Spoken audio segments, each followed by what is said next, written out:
On May 30th, 2002, my mom discovered a lump on her right breast. Immediately, a haunting thought came to her mind: cancer. This word was especially alarming to her because one of her friends was just diagnosed with breast cancer.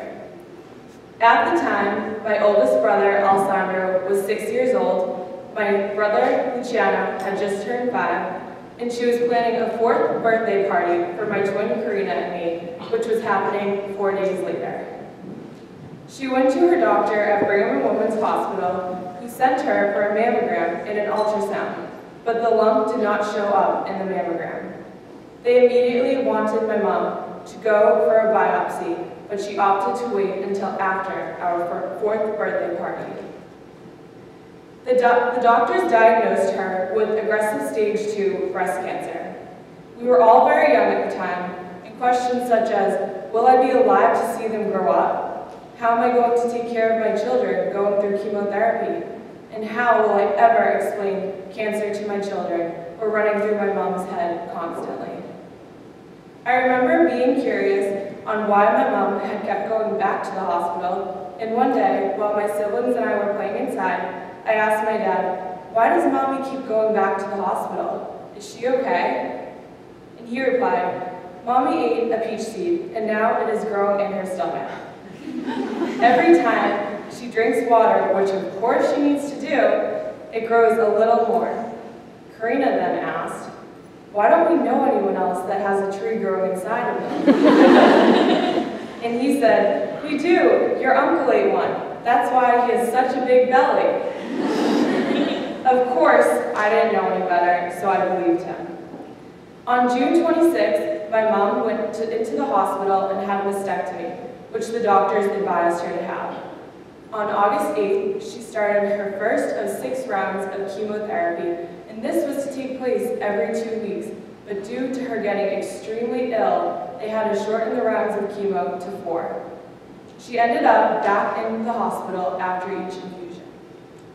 Because she could not handle the 6 rounds of chemo, Dana-Farber enlisted her into an experimental drug program, and after 1 month, it became very toxic to her body, so she had to stop.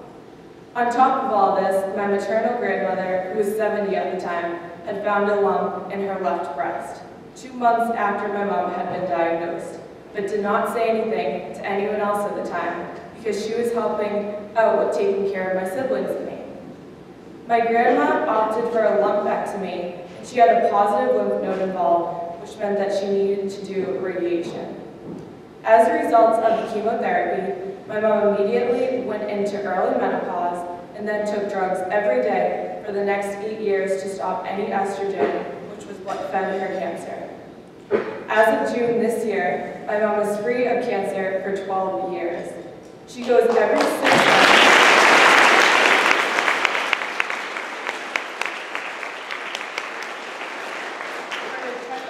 Dana-Farber, and my grandmother is cancer-free and is turning 83 tomorrow.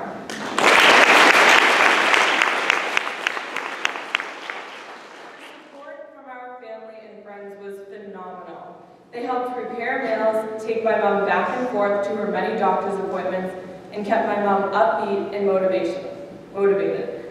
While my mom was going through chemo, my aunts all started Annie's team for the Making Strides Breast Cancer Walk. Without all of this support, my mom wouldn't have been able to finish the fight. A year later, Karina and I donated 12 inches of our hair to Locks of Love, and around the school there are newspaper articles if anyone just wants to take a look. Thank you.